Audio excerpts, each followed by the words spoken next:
There are 5 costs to being the one who holds everything together. And most women who are doing it have no idea they are doing it because from the inside, it just feels like love. I want to tell you about a woman named Diane. Diane is 47 years old, and she has been in a relationship for 16 years with a man she genuinely loves. A man who is funny and kind in the ways that count. A man who has never, in 16 years, raised a hand to her or spoken cruelly to her or given her any of the reasons people usually point to when they try to explain why a woman might be struggling. And yet, Diane is exhausted in a way she cannot fully explain. She wakes up exhausted. She goes to bed exhausted. She sits in her car before she comes into the house because she needs a few minutes to prepare herself for whatever version of the evening is waiting for her. She has started crying in the shower because it is the only place where no one can see her and no one will ask her what is wrong. She told me, "I feel like I am holding everything together, and I don't know what would happen if I let go." My name is Patricia Hayes. Welcome to Patricia's Porch. The first cost is that you stop knowing what you need. This is the one that sneaks up on you. And it sneaks up because it does not feel like a loss. It feels like competence. It feels like being good at life. It feels like being the kind of woman who handles things. When you are the person who holds things together, you get very good at reading everyone else. You know when your partner is stressed before they know it themselves. You can feel when a mood is coming. You know what your children need before they ask. You know what your friends are not saying. You walk into any room, and within a few minutes, you have taken its emotional temperature, identified who needs what, and begun quietly arranging yourself to provide it. You become extraordinarily attuned to the emotional weather around you. And in becoming attuned to everyone else, you slowly, almost imperceptibly, lose attunement to yourself. Diane told me that her therapist asked her a question in their 3rd session together. The question was simple. What do you enjoy? And Diane sat there, and she could not answer.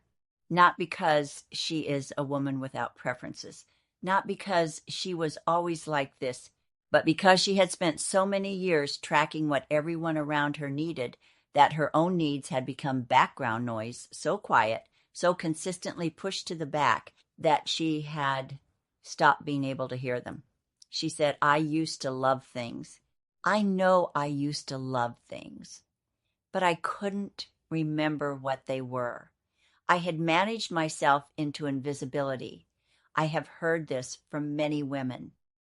Not all of them can name it as clearly as Diane did. Many of them come to me and say something that sounds different on the surface.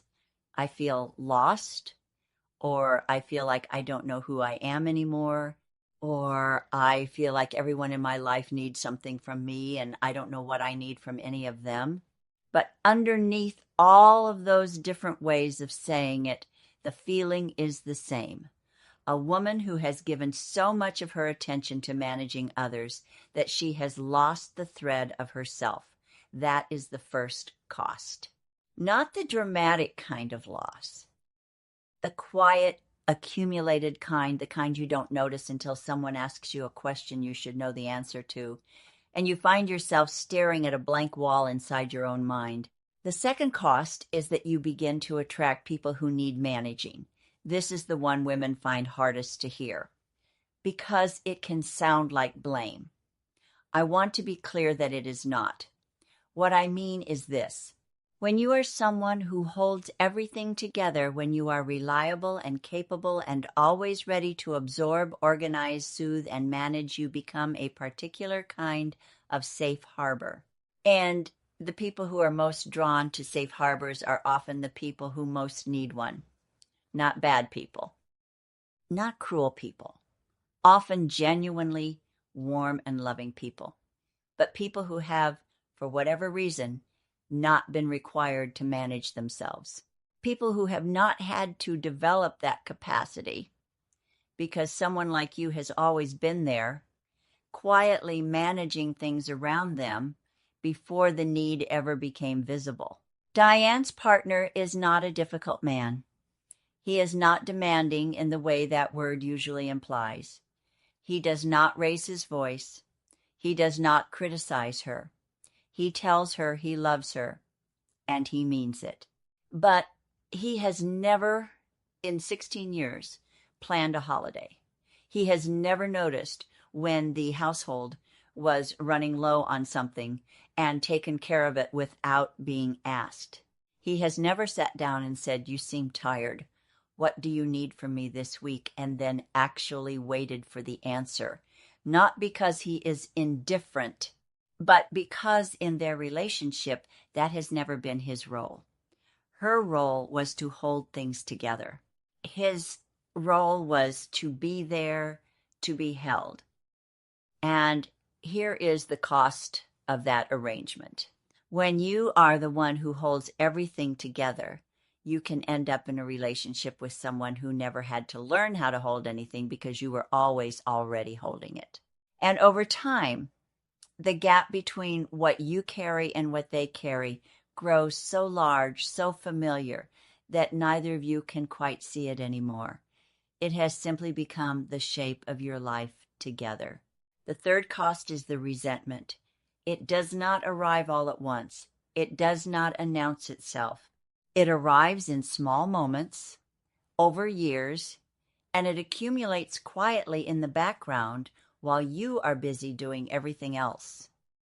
It is the moment when you are exhausted and your partner is sitting in the living room, relaxed, and you think, not for the first time, why is no one asking how I am? It is the moment you realize you cannot remember the last time someone took care of something so that you didn't have to. It is the morning you wake up and your first conscious thought, before you are even fully awake, is already a list of things you have to manage. And the second thought arriving quietly behind the first is, I am so tired of this. I am so tired. Resentment in a relationship is almost always a signal, not a character flaw, not ingratitude. It is the emotional equivalent of a warning light on a dashboard. It means something in this arrangement is not sustainable. Something is being asked of one person that is not being offered in return.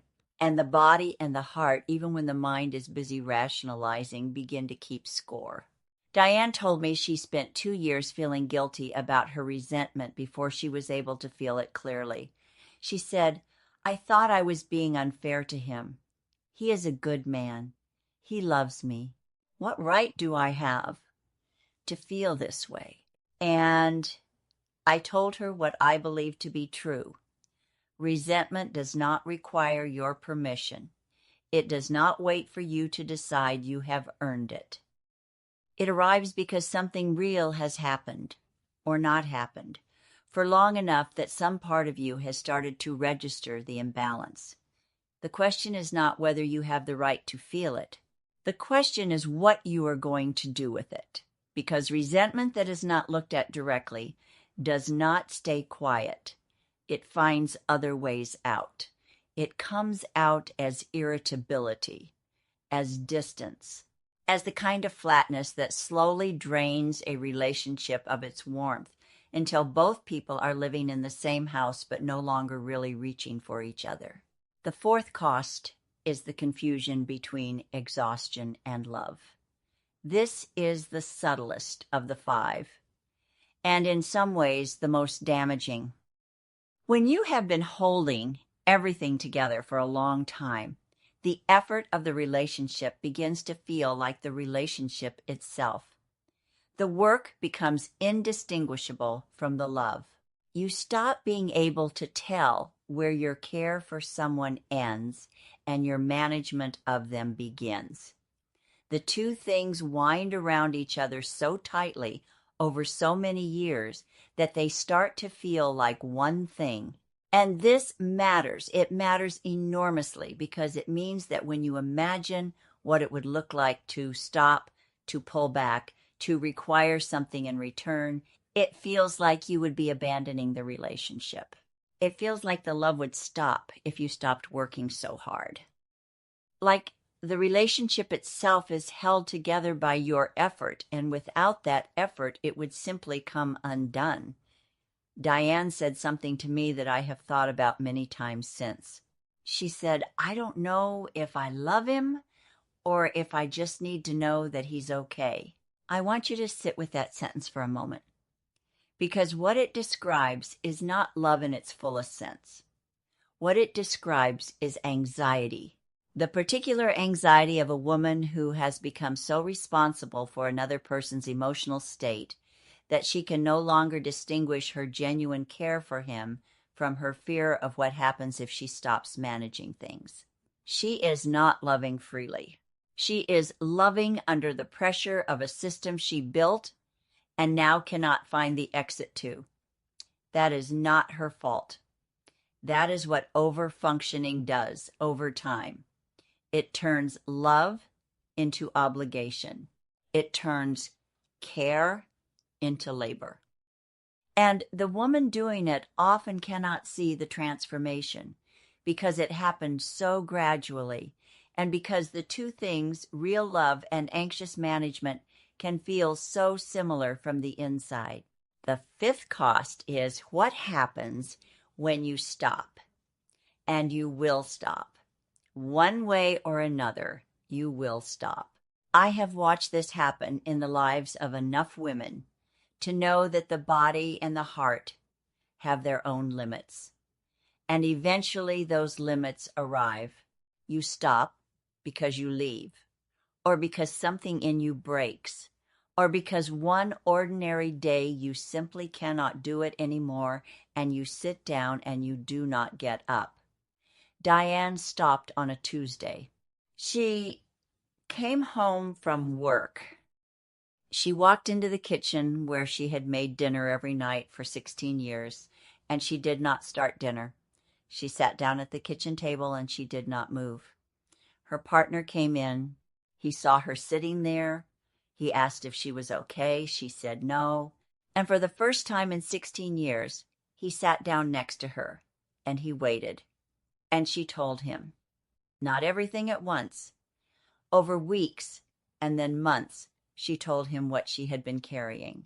She told him what it had cost her. She told him that she had stopped knowing what she needed because she had spent so long managing what he needed that she had lost the thread of herself. She told him about the crying in the shower. She told him about sitting in the car. She told him about the resentment that had quietly filled up the space where something easier and lighter was supposed to live. He listened.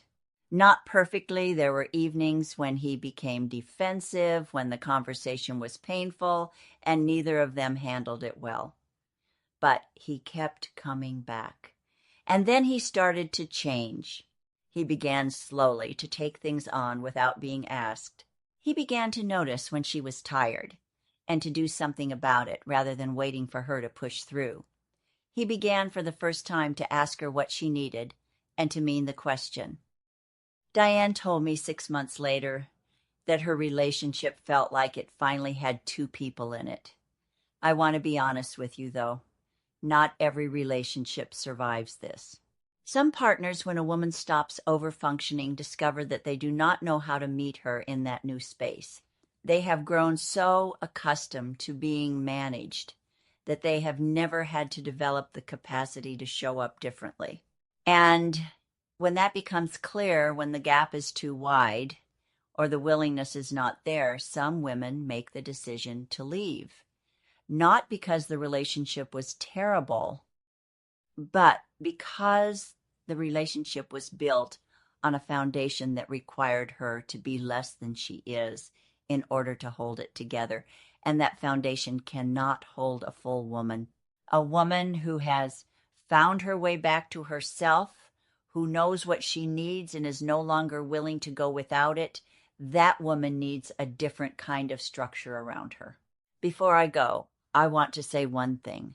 If you heard yourself in any of what I said today, if you recognize something of your own life in Diane's story, I am not asking you to make any decisions right now. I am not asking you to have the conversation tonight or to change anything tomorrow. I am asking you to do one smaller thing first. I am asking you to notice. To notice when you absorb something that is not yours to absorb.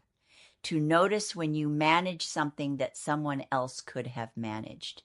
To notice the moments when you are preparing yourself before you walk in the door, when you are tracking everyone else's state and not your own, when you give the short answer to how are you because the full answer would take too long and you are not sure anyone is really asking. Just notice. Let yourself see it clearly. Because overfunctioning is one of those things that thrives in not being named. The moment you name it, the moment you see it for what it is, not love, not virtue, not strength, but a pattern that is costing you something real, the moment you can see it clearly is the moment it loses some of its power. The rest follows from there. My name is Patricia Hayes. This is Patricia's Porch. I come here every week because I believe that the conversations we are not having in our daily lives are often the ones that matter most. If something I said today found you, please share it with someone who needs to hear it. There is a subscribe button below because I make a new episode every single week, and I would love to keep being a part of your life. Thank you for being here. I will see you next time.